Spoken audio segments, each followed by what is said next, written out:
42 On the morning of March 4, 1918, Seaman William Beast from Lisbon, Iowa, stood on the deck of the largest collier in the United States Navy and watched the harbor of Bridgetown, Barbados, shrink behind him. The vessel was the USS Cyclops, a 542-foot steel-hulled collier carrying 309 men and nearly 11,000 tons of manganese ore. The morning sunlight warmed his face. The Caribbean waters stretched calm and blue in every direction. It should have been a straightforward 9-day voyage back to Baltimore. Beast was 23 years old. He had enlisted in Des Moines the previous summer, eager to contribute to the Great War. He had trained at the Great Lakes Naval Base and been assigned to the Cyclops because the Navy needed personnel and the Cyclops needed a crew. He had written letters home to his family describing life aboard the massive collier. He was anticipating the sight of American soil again. Captain George Worley had reported fair weather in smooth seas. Weather fair. All well. Those would be the last words ever heard from the Cyclops. Somewhere between Barbados and the American coast, the largest collier in the United States Navy vanished. No distress call, no wreckage, no bodies, no lifeboats, not a single cork life preserver afloat. William Beast and the 308 men with him simply disappeared. The United States Navy launched one of the most extensive search efforts in its history. French and American ships scoured thousands of square miles of ocean. Radio operators tried repeatedly to establish contact. Nothing. The Cyclops had vanished as though a colossal sea monster had seized her, men and all,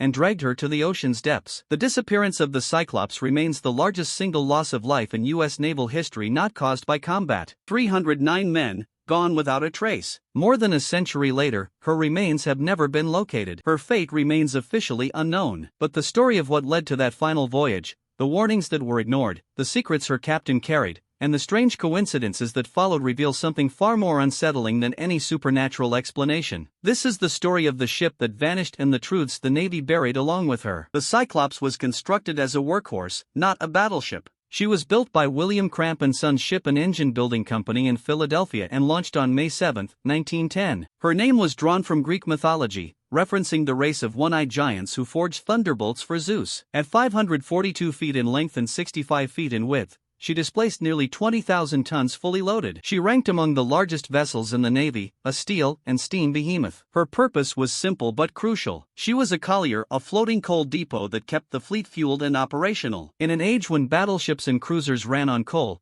the Cyclops was the lifeblood of American naval strength. Without her and ships like her, even the most powerful warships would sit idle, unable to fight or maneuver, waiting for someone to deliver fuel. She could transport 12,500 tons of coal and transfer it to other vessels at sea using an ingenious system of cables and buckets. Massive clamshell grabs lifted 2 tons of coal in a single scoop. Cables ran across her deck, moving 800-pound bags of anthracite to ships steaming alongside. Newspapers described her as a floating coal mine. She was in every sense the Navy's workhorse. For 7 years, she served without major incident, traveling from the Baltic Sea to the Caribbean to the coast of Mexico. She supplied 2nd Division ships in European waters in 1911, and operated from Newport, Rhode Island, to the Caribbean, supporting the Atlantic Fleet. During the American occupation of Veracruz in 1914 and 1915, she called ships on patrol and assisted in evacuating refugees fleeing the chaos of the Mexican Revolution, earning recognition from the State Department for her cooperation. But the Cyclops had a flaw that would prove fatal. She was designed to carry coal. Her flat bottom and wide beam provided stability when loaded with thousands of tons of anthracite, but also made her prone to rolling dangerously in heavy seas. Sailors aboard her knew the feeling, the stomach-churning tilt as the ship leaned past what seemed survivable, and the agonizing seconds waiting to see if she would right herself. On one occasion, she rolled roughly 50 degrees one way and nearly as far the other, a terrifying prospect for a ship laden with thousands of tons of cargo. The men learned to endure the fear, but they never stopped feeling it. In April 1917, America entered the Great War,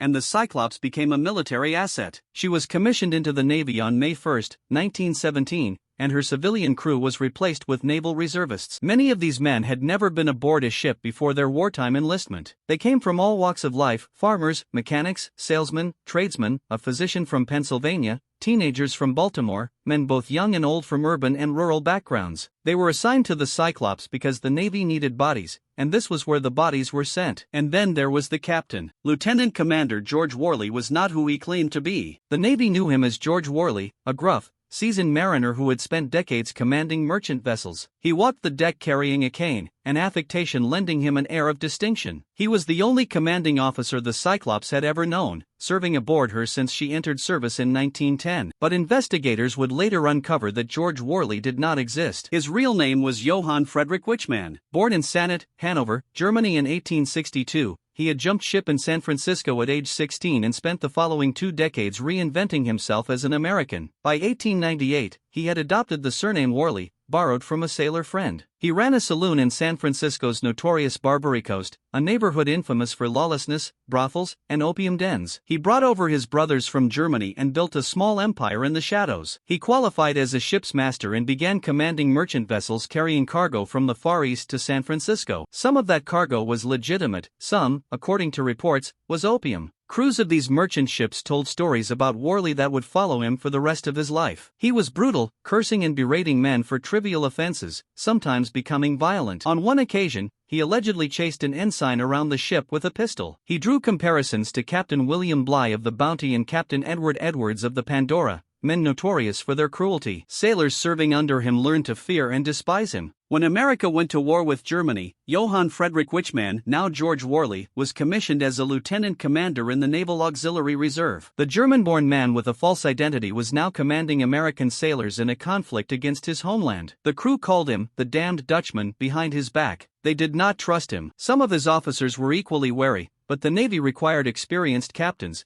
and Worley knew the Cyclops better than anyone, so his past was overlooked. Conrad Nervig was a young naval officer assigned to the Cyclops in the summer of 1917. Born in South Dakota, eager to serve, he was wholly unprepared for what he would encounter aboard the massive collier. He later described his experiences in an article for the United States Naval Institute Proceedings, written 51 years after the Cyclops vanished. By then, Nervig had built a successful career in Hollywood, winning Academy Awards for film editing on King Solomon's Mines and other productions. Yet the Cyclops haunted him. He never forgot what he had witnessed. Nervig described Worley as a gruff, eccentric seafarer of the old school, fond of his cane, but with few other cultural refinements. He was a very indifferent seaman and a poor, overly cautious navigator. Unfriendly and taciturn, he was widely disliked by both officers and enlisted men. This was not the portrait of a capable commander. It was a man who had risen to his post through persistence and deception, not skill. Worley's irrational command methods, Nervig wrote, created a thoroughly demoralized and disorganized crew. Discipline was harsh yet arbitrary. Men were punished for minor infractions while serious problems went unaddressed. The ship operated under constant tension. Officers avoided the captain whenever possible. Sailors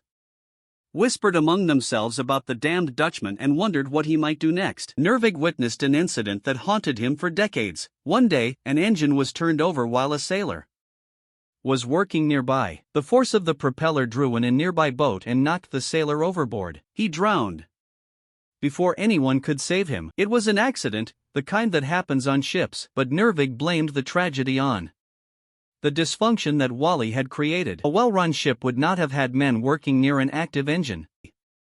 Competent captain would have ensured proper safety procedures. Worley had done neither, but Nervig was lucky. When the Cyclops reached Rio de Janeiro in January 1918, he received orders transferring him to the USS Glacia. Worley tried to have the orders revoked, apparently fond of the young officer. Fortunately for Nervig, he was unsuccessful. Conrad Nervig left the Cyclops and lived to tell her story. He would spend the rest of his life wondering what happened to the men he left behind. In January 1918, the Cyclops was assigned to the Naval Overseas Transportation Service and given a new mission. She was to sail to Brazil, deliver coal to the South American Patrol Fleet, and return with a cargo of manganese ore. Manganese was essential to the war effort. It was used in steel production, in munitions, in the manufacture of weapons that American soldiers would carry into battle against the Kaiser's armies. The Cyclops would bring back 11,000 tons of it. She departed Norfolk, Virginia on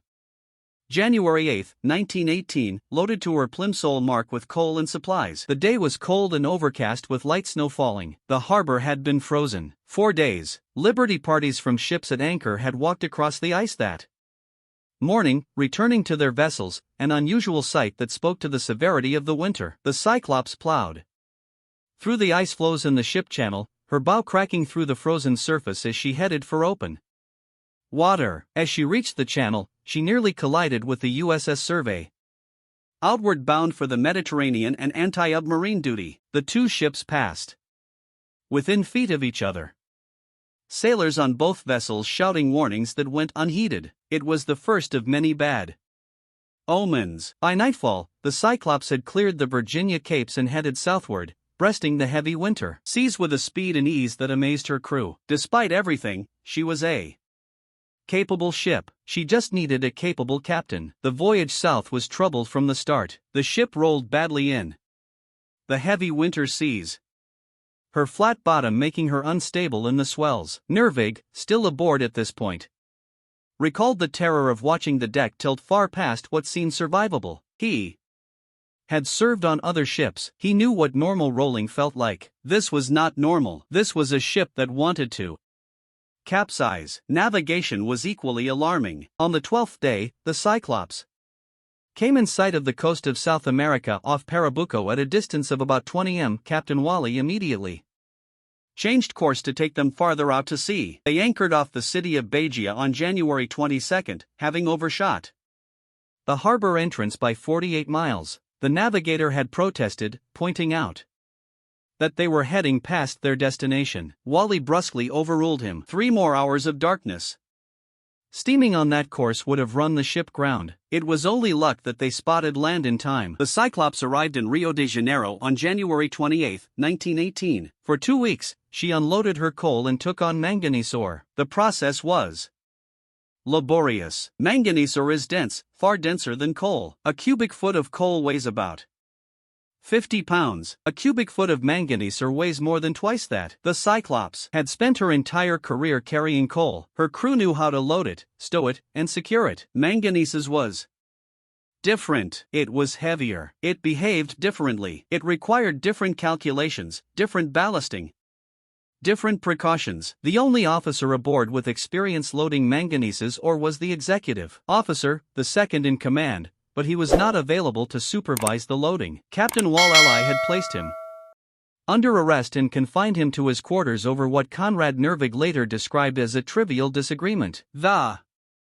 nature of the dispute was never made public, but its consequences would prove catastrophic. With the one man who understood the cargo locked in his cabin, the manganese was loaded by men who had never handled it before. There were other problems. Before leaving Rio, Wall submitted a report to the Navy stating that the starboard engine had a cracked cylinder and could not be used. The ship would have to make the return voyage on a single engine. A survey board reviewed his report and recommended that the Cyclops proceed to the United States for repairs. It was a bureaucratic compromise that prioritized expediency over safety. The ship was damaged, but not badly enough to justify keeping her in Brazil while a war raged.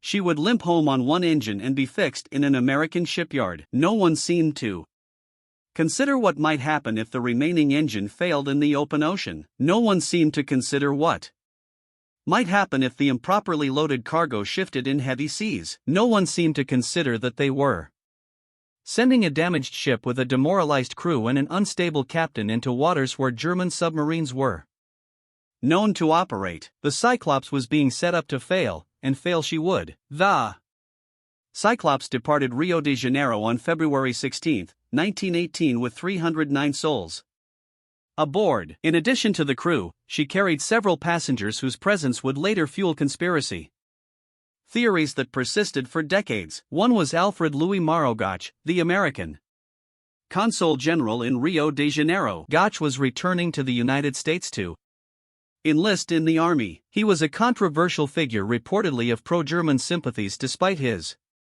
position representing American interests. His presence aboard a ship commanded by a German-born captain would later be cited as evidence of a conspiracy to hand the vessel over to the enemy. Another group of passengers were prisoners, military convicts being transported back to the United States for incarceration. Among them were men convicted of murder.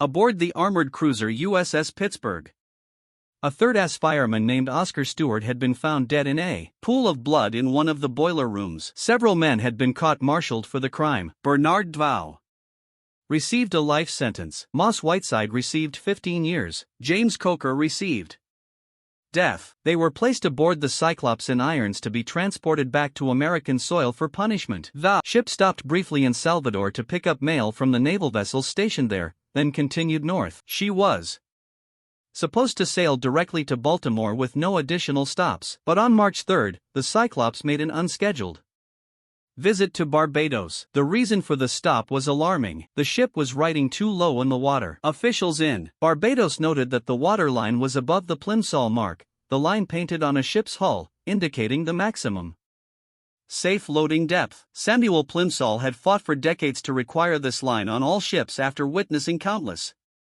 overloaded vessels sink with their crews. If the water was above the line, the ship was dangerously overloaded. The Cyclops was above the line. Captain Wall visited the American consul in Bridgetown, a man named C. Lello Livingston. The meeting was strange. Worley seemed reticent, secretive. He claimed he needed 600 tons of coal because he only had enough fuel to reach Bermuda. But Livingston made inquiries and learned that this was false. The ship had plenty of coal, perhaps more than 500 tons, more than enough for the voyage to Baltimore. Why was lying? Woolley bought fresh meat, flour, and vegetables, paying over $775. He was provisioning heavily, far more than seemed necessary for a 9-day voyage. Was he planning to go somewhere other than Baltimore? Was he preparing for a longer journey, one that might take him across the Atlantic to Germany? Or was he simply a poor planner, buying supplies he did not need,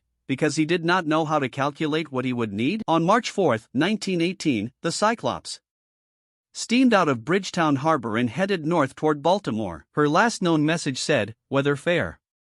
All well, she was expected to arrive on March 13. She never did. When the Cyclops failed to arrive in Baltimore, the Navy was slow to react. It was wartime. Ships were delayed all the time. German submarines prowled the Atlantic, forcing vessels to take evasive routes. Perhaps the Cyclops had diverted to another port. Perhaps her single engine had finally given out and she was limping toward the nearest harbor. Perhaps she was maintaining radio silence to avoid detection by the enemy. There were 100 innocent explanations, but as days turned into weeks with no word, concern grew into alarm. The Navy began making quiet inquiries, checking with ports up and down the coast, asking if anyone had seen the massive collar. No one had. She had not put into Bermuda. She had not stopped in Norfolk or Charleston or any of the ports along her route. She had simply vanished. On April 15, 1918, more than a month after the Cyclops had disappeared, the Navy finally released the news to the press. The headlines were shocking. "Kalia Cyclops is lost," screamed the Washington Post. 293 persons on board. Enemy blows suspected. The New York Times published a list of the missing, filling an entire column with names. Mothers and fathers across America opened their newspapers and saw their sons listed among the lost. The Navy launched a massive search. Cruisers scoured thousands of square miles of trade routes, beaches, and bays. Radio operators tried repeatedly to contact the lost ship. French and American vessels searched the Atlantic from Barbados to the Virginia Capes. They looked for debris, for lifeboats, for bodies. They looked for any sign that the Cyclops had existed at all. They found nothing. Not a shard of wooden lifeboat, not a cork life preserver, not a body, not a piece of cargo washed ashore. Usually, a wooden bucket or a cork life preserver identified as belonging to a lost ship is picked up after a wreck, a magazine noted years later. But not so with the Cyclops. She just disappeared as though some gigantic monster of the sea had grabbed her, men and all, and sent her into the depths of the ocean. On June 1, 1918, Assistant Secretary of the Navy Franklin Delano Roosevelt declared the Cyclops officially lost and all hands deceased. The official date of death for the 309 souls aboard was set as June 14, 1918. It was the single largest loss of life in the history of the United States Navy, not directly involving combat. 309 men simply gone. The Navy conducted an extensive investigation into the disappearance. They interviewed anyone who had contact with the ship in her final weeks. They examined German naval records to determine if a submarine had torpedoed her. They scrutinized Captain Wally's background and discovered his true identity as Johann Friedrich Wichmann. They uncovered a web of secrets and suspicions that would fuel conspiracy theories for decades. The investigation revealed that Wally was not just German. He was suspected of being actively pro-German. His closest friends and associates were either German or Americans of German descent. Many Germanic names appear among the crew, noted the consul in Barbados. The ship's passenger list included Gottschalk, the consul general with reported pro-German sympathies. Was this coincidence or conspiracy? Livingston sent a disturbing telegram to the State Department after the ship vanished. He described Wally as the damned Dutchman and reported that he was generally disliked by other officers. He reported rumors of disturbances during the voyage from Brazil, of men being confined, and of at least one man being executed. He wrote that while not having any definite grounds, he feared a fate worse than sinking, possibly based on instinctive dislike felt towards master. Livingston was suggesting that Wall might have committed treason, that he had handed the ship over to the Germans. It was a sensational accusation, one that captured the imagination of a nation at war. The idea that a German spy had stolen a ship full of American sailors and delivered them to the Kaiser was almost too dramatic to believe. The theory was investigated thoroughly. After the war ended in November 1918, American officials gained access to German naval records. They searched for any mention of the Cyclops. They looked for records of her capture, of her crew being taken prisoner, of her cargo being delivered to German ports. They found nothing. No German submarine had claimed the Cyclops. No German raider had captured her. The German government denied any knowledge of the vessel both during the war and after. Whatever happened to the Cyclops, it was not enemy action. The treason theory collapsed. But if the Germans had not taken her, what had happened? Theories proliferated in the years following the disaster. Each one tried to explain how a ship the size of a football field could vanish without a trace. Some were plausible, some were fantastical. None could be proven. Some blamed the manganese cargo. The ore was far denser than coal and behaved differently in the holds. The hatch covers on the Cyclops were canvas, not steel. When wet, manganese can absorb water and become a slurry that shifts unpredictably. If the cargo shifted suddenly during rough weather, the ship could have capsized so quickly that no one had time to send a distress signal or launch a lifeboat. One moment the Cyclops was steaming north, the next moment she was upside down and sinking. Others blamed structural failure. The Cyclops and her three sister ships were designed to carry coal, not dense metallic ore. Rear Admiral George Van Der later suggested that the longitudinal support beams running the length of the ship, the I-beams that gave her structural integrity, might have eroded due to the corrosive nature of previous cargoes. This corrosion was observed definitively on the USS Jason, a similar vessel. The freighter Chucky, which had similar construction, actually snapped in two in calm seas.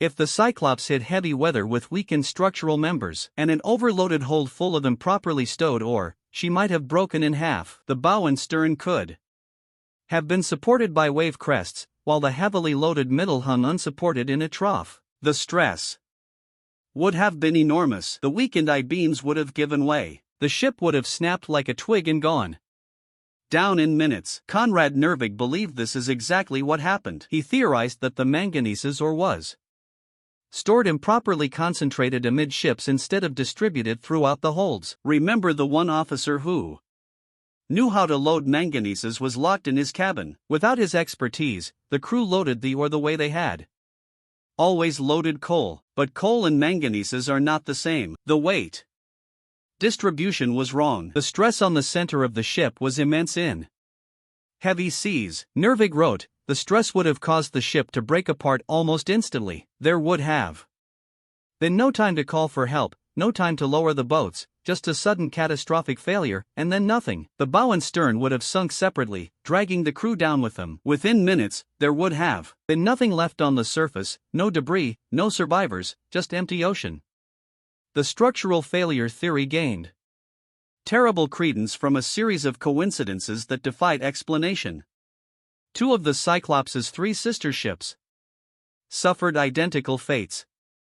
The USS Proteus was the lead ship of the class. Launched in 1912, she served without incident in the Navy until being decommissioned in 1924. In March 1941, she was sold to Sagunt Terminals Limited of Montreal, Quebec, and became part of the Canadian Merchant Navy. Her new job was carrying bauxite ore, another dense metallic cargo from the Caribbean to aluminum plants in the United States and Canada. Sometime after November 23, 1941, the Proteus vanished without a trace while steaming through the Caribbean. 58 men were lost. There was no distress signal, no debris, no explanation. German U-boats were operating in the area during World War II, and it was initially assumed that one of them had torpedoed the Proteus, but post-war examination of German records revealed no claim for the vessel. Like her sister, the Cyclops, the Proteus had simply disappeared. The USS Nereus followed an almost identical path. She had served as a collier until being decommissioned in 1922. In February 1941, she was sold to the Aluminium Company of Canada and put to work carrying bauxite ore from the Caribbean. Her master was John Thomas Bennett of the Canadian Merchant Navy. Sometime after December 10, 1941, the Nereus vanished while steaming from St. Thomas in the Virgin Islands. She was following the same route where the Cyclops had disappeared 23 years earlier. 61 men were lost. Again, no distress signal, no debris, no explanation. The German Navy denied any involvement. 3 ships of the same class, 3 cargoes of dense metallic ore, 3 total disappearances without a trace. The pattern was impossible to ignore. Something was fundamentally wrong with these vessels when they carried heavy ore. The flat bottoms that made them stable with coal made them dangerous with denser cargo. The I-beams that held them together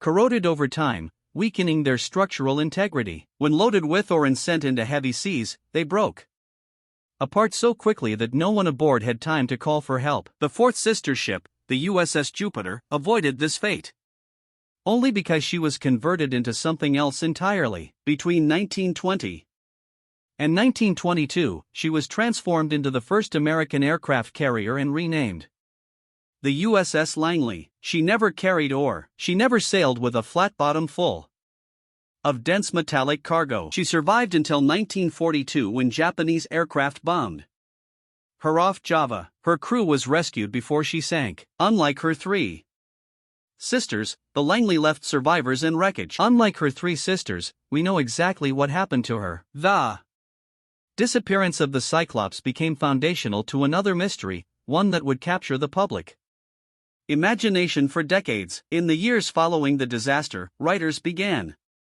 connecting her loss to other unexplained disappearances in the Western Atlantic. Ships and aircraft that had vanished in the region, bounded roughly by Miami, Bermuda, and Puerto Rico. The area became known as the Bermuda Triangle. The Cyclops was cited as one of the earliest and most dramatic examples of the triangle's supposed supernatural power. Books and documentaries suggested that she had been swallowed by forces beyond human understanding, that something in those waters defied the laws of physics and nature. The story grew more fantastic with each retelling. Giant octopuses dragging ships beneath the waves, underwater volcanoes creating whirlpools, extraterrestrial craft abducting crews, portals to other dimensions opening in the middle of the ocean. The fact that 3 or 4 sister ships had all vanished in roughly the same area only added fuel to the fire. Surely this could not be coincidence. Surely there was something malevolent about those waters. The Bermuda Triangle became one of the most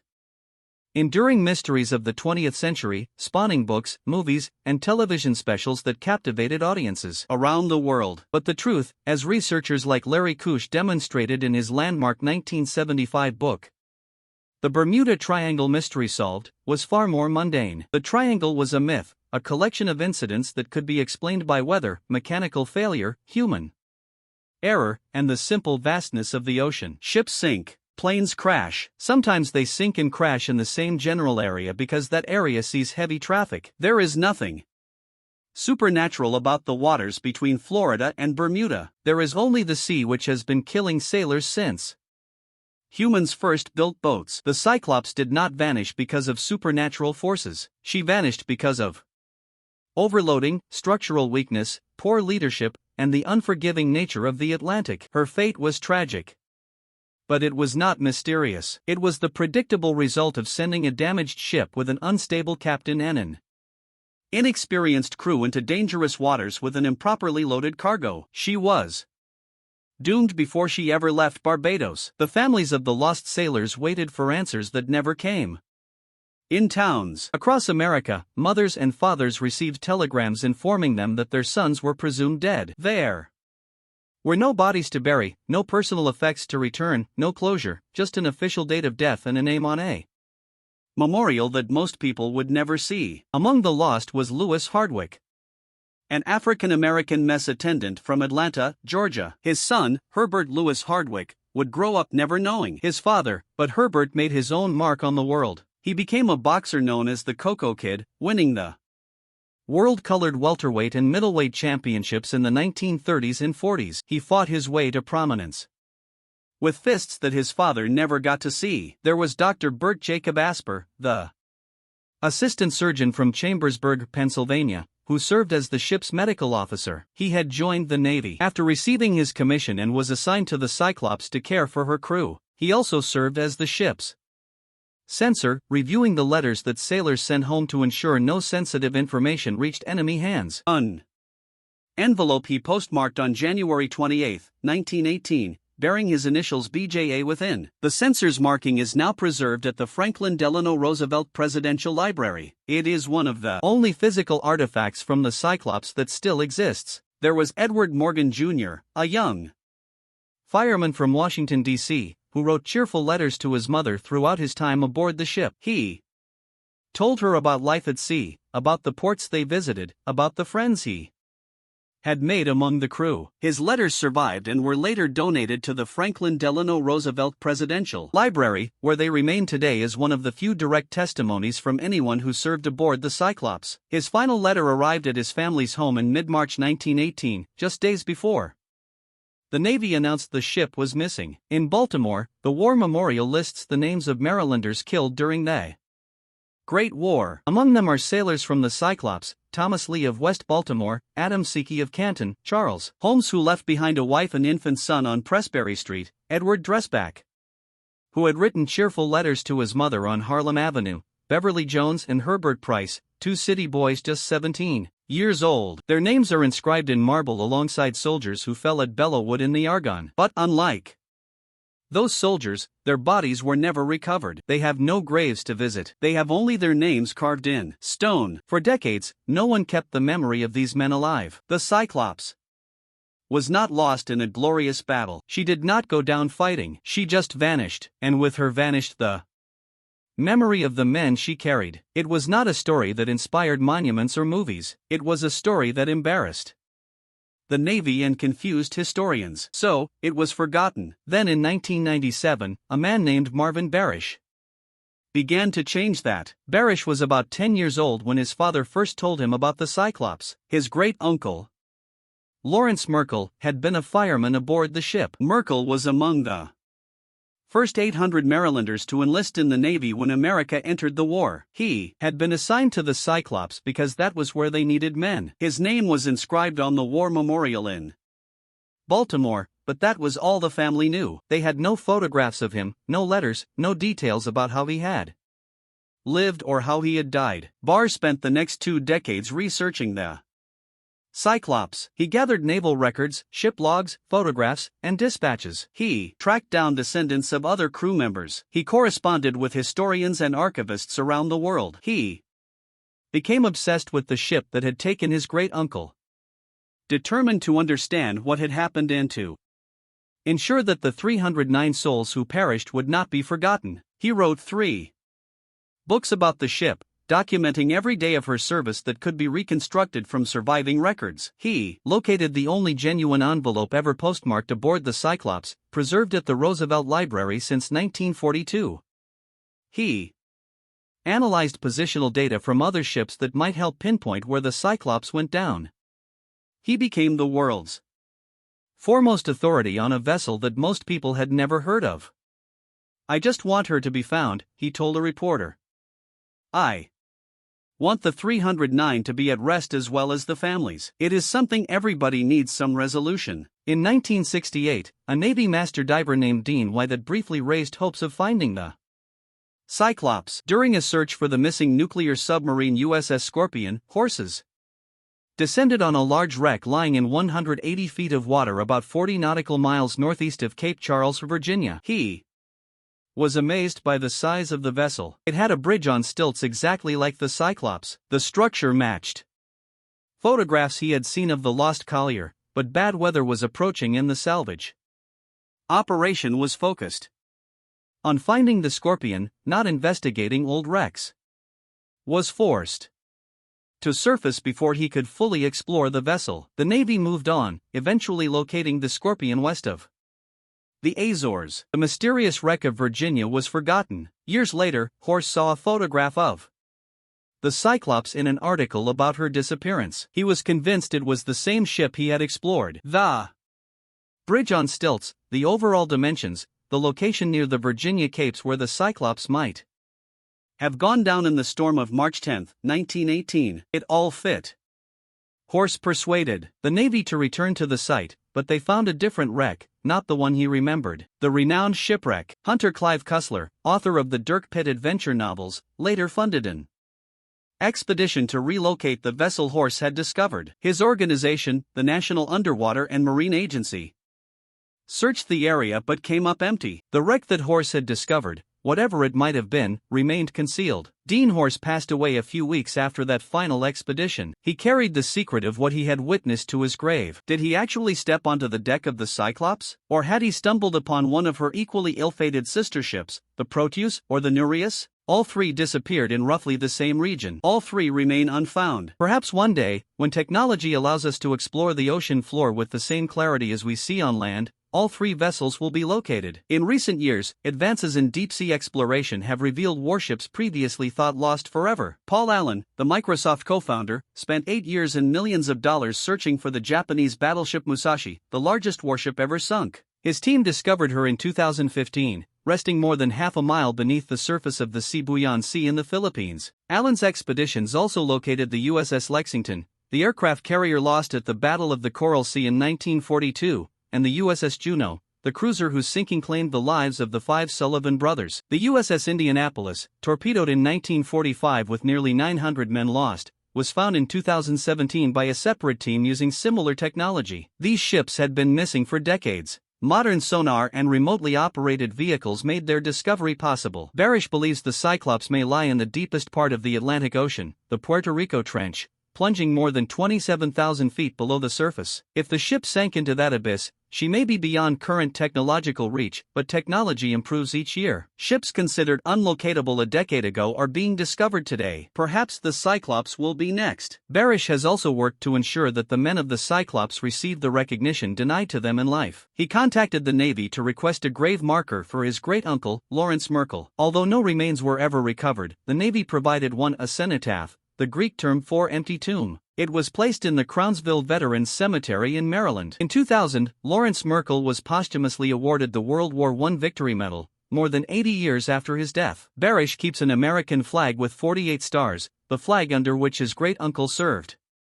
He hopes that one day the Navy will present it to him in a formal ceremony, giving final honors to a man who waited more than a century to receive them. Even today, there is still no major memorial to the Cyclops or the 309 men who vanished with her. Barish has collaborated with members of Congress to change that. As a Navy veteran, Congressman Andy Harris of Maryland stated, "I feel I have a duty to honor the crew members of the USS Cyclops who never returned to Baltimore, and the families they left behind." Navy Secretary Josephus Daniels wrote in 1918 that no more baffling mystery existed in the Navy's history than the disappearance of the USS Cyclops. No trace of the vessel was ever found, and extensive, vigilant searches across the region proved utterly futile. More than a century later, his words remain true. The Cyclops is still out there, somewhere beneath the Atlantic, holding on to her secrets. 309 men rest in her rusting hull, their names memorialized from Baltimore to Birmingham, Norfolk to Sacramento, Lisbon, Iowa, to Chambersburg, Pennsylvania. They hailed from all walks of life. They answered their nation's call. They boarded a ship that should have returned them home, but it never did. The sea guards its secrets well. It does not relinquish its dead easily. The Atlantic has claimed thousands of vessels over the centuries, from wooden galleons laden with Spanish treasure to steel dreadnoughts bristling with guns. Most leave some trace of their existence: a lifeboat washed ashore, debris tangled in a fishing net, a body in a life jacket floating face down in the swell. The ocean is merciless, but it often provides closure. The Cyclops offered nothing. She dragged her 309 men into the depths, leaving no evidence she had ever existed. No wooden bucket, no cork life preserver, no fragment of manganese are ever washed up on a Caribbean shore. She remains somewhere in the darkness, her steel hull slowly collapsing under immense pressure,